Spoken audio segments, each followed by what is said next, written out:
Se eu pudesse falar rapidamente sobre essa questão da discriminação contra os produtos brasileiros pela União Europeia e nos Estados Unidos, um dos grandes obstáculos para aumentar o livre comércio é a União Europeia e os Estados Unidos. Porque os lobbies agrícolas são tão poderosos nesses países, eles são protecionistas e estão bloqueando o livre comércio. E os defensores do livre comércio na Europa e nos Estados Unidos lutam todo dia para derrubar o protecionismo. E o argumento dado é o que já ouvimos aqui. Isso é para proteger a nossa identidade, o interesse dos agricultores e das grandes empresas de agribusiness. Eles dizem, a gente precisa disso para proteger a nossa identidade. Isso é algo tolo. Como é que preços altos vão proteger a identidade? Isso é uma tolice. Essas políticas, na verdade, aumentam o preço dos alimentos para os produtores europeus e americanos e negam a outros produtores de outros países os benefícios do livre comércio. Mas eu devo também falar um pouco sobre essa questão da identidade na apresentação bastante divertida até do Ciro Gomes. A alegação para se rejeitar a identidade, mesmo na tradução, para desprezar a sua identidade. Eu rejeito isso, não aceito isso. Eu acho que isso é difamar o meu caráter. Se os brasileiros rejeitarem a sua identidade, eu acho que o mundo vai perder um grande tesouro. E nada nas minhas observações deve ser interpretado como se sugerisse isso. Mas o mais importante ainda, internamente, foi a sugestão sem argumento, mas uma mera insinuação de que preços elevados, burocracia, são parte da identidade brasileira. Isso não pode ser assim. A identidade brasileira tem a ver com empreendedorismo, cultura, artes, tem a ver com todas as coisas que fazem os brasileiros, esse enorme país de mais de 180 milhões de habitantes, mas dizer que a identidade do Brasil está ligada a obstáculos ao comércio, à burocracia, à alta tributação, a barreiras, isso, na minha opinião, é absurdo. Mas a gente ouviu isso na apresentação do Ciro Gomes, uma declaração clara. Vamos nos perguntar, então, se isso é uma parte inerente da identidade dos brasileiros. O comunismo ou o socialismo também fazia parte da identidade do povo da Estônia. Quando eles rejeitaram o comunismo e agora, em pouco tempo, se tornaram um país muito rico, com tarifas zero, comércio totalmente livre, e tiveram um aumento rapidíssimo na renda per capita e nos padrões de vida. A Estônia é irreconhecível hoje. Por quê? Porque os liberais tiveram a coragem de colocar a tarifa ao comércio a zero. Alguns dizem, vamos perder a identidade? Não, mas eles continuam sendo estonianos, só que são ricos. Eu acho que os brasileiros podem continuar sendo brasileiros, mas brasileiros ricos.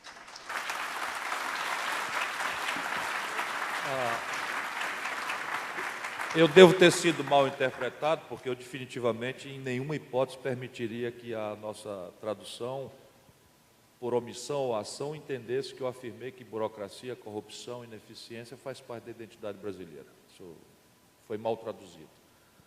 E agora eu vou falar em português, porque talvez tenha sido meu péssimo inglês.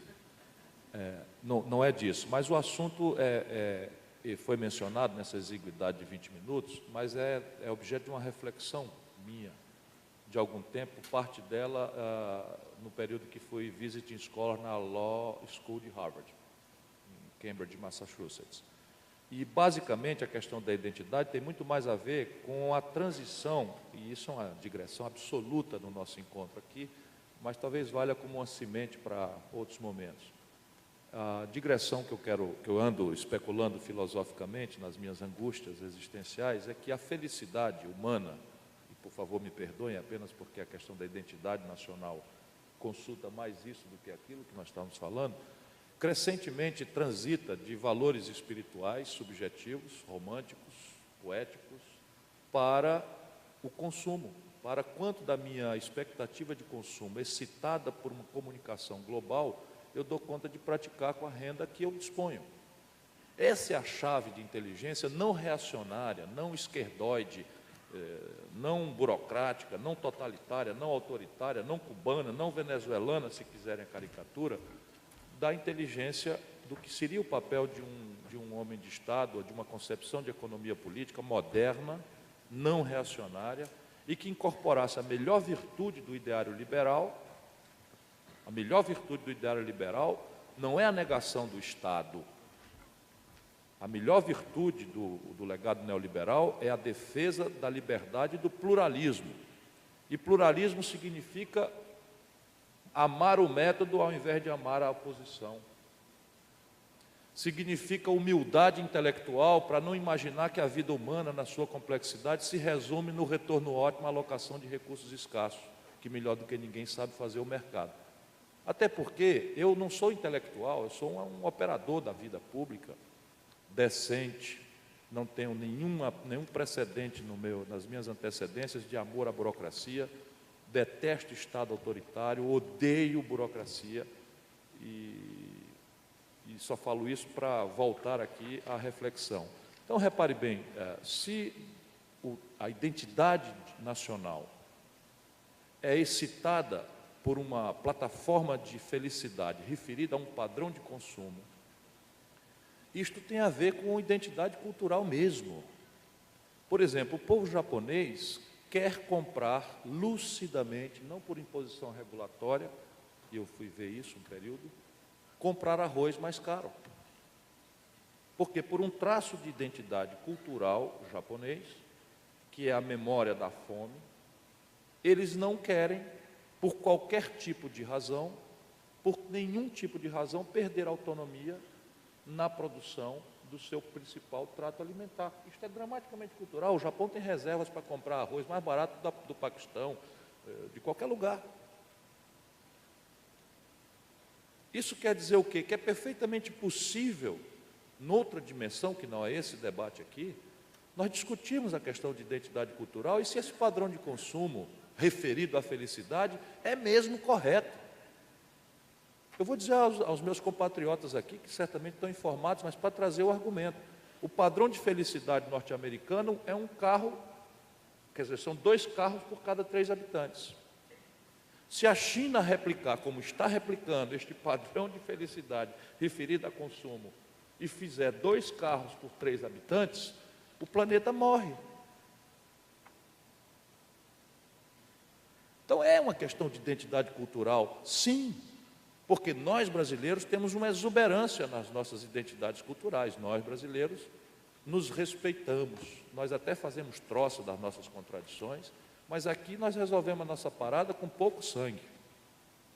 Aqui as digressões étnicas existem, as tensões étnicas existem, mas nós sufocamos a segregação racial. Não é o caso da América do Norte, por identidade cultural. O luteranismo domina a moral norte-americana, o catolicismo domina a nossa. Gol de vocês. É uma moral muito mais estimulante do êxito individual e do talento do que essa que afirma que é mais fácil um camelo passar no fundo de uma agulha do que um rico entrar nos reinos do céu. Mas identidade cultural é isto. É isto, e tem a ver com o padrão de consumo nesse contexto. E nós não temos as condições competitivas equipotentes ao mundo, por razões que eu não vou precisar repetir, e temos o que perder. A Lituânia não tinha nada o que perder. Depois do desastre da burocracia soviética, depois do desmantelo do sovietismo pouco lido, do stalinismo imbecil, não restou pedra sobre aquela querida gente da Letônia, da Estônia, da Lituânia, nada. Não há o que perder. Então, qual é a tarifa externa para a Lituânia? 0. Por quê? Porque com isso eu provoco decisões de alocação, ou atraio investidores, ou abasteço a minha comunidade. Agora, eu não conheço, evidentemente, vou me preocupar em observar como é que ela vai financiar o seu passivo externo. Não sei como vai financiar o seu passivo externo, porque para a gente pagar, e aí vem a questão da moeda. Para a gente ter o padrão de consumo, tem que pagar. Bem. Nós temos alguns minutos ainda. O professor Tom Palmer já me sinalizou que quer fazer seu comentário. Vou passar a palavra ao senhor, pedindo o máximo de brevidade possível para a gente encerrar essa etapa, por favor. Eu não fiquei surpreso em relação à justificação da política americana. Esse muro é algo criminoso. Ele tem que ser derrubado. Como você falou, as pessoas estão morrendo. E você ofereceu a justificativa ao Canadá e aos Estados Unidos? Bom, eles podem ter uma fronteira frouxa, mas não lá com o México, não com o México. Isso é uma justificativa. Você deveria trabalhar para o Departamento da Segurança lá no governo americano. Mas é chocante ouvir alguém dar esse argumento. Por que as pessoas vão do México para os Estados Unidos? Francamente, porque o México tem políticas ruins. O Canadá, você pode ser rico no Canadá, ter um emprego, abrir uma empresa. Se você é um camponês no México, um agricultor pobre, é mais difícil, por isso que vão para os Estados Unidos. Se eles tivessem mais livre comércio lá, os mexicanos ficariam lá. Mas, enquanto isso, vamos derrubar esse muro, porque ele é criminoso, na minha opinião. Mas há um outro muro que, aos poucos, está sendo construído. E é um muro que protege um clube de pessoas. O senhor Gomes sugeriu que o consumo é parte da identidade. Eu acho que eu estou do lado de um homem muito rico, pelos padrões brasileiros. Por favor, vamos lá, por favor. Só para informar. Não, só um pouquinho. Só para Ele foi para Cambridge, foi para Londres, para Nova York, mas outras pessoas não devem fazer parte do clube. Outros brasileiros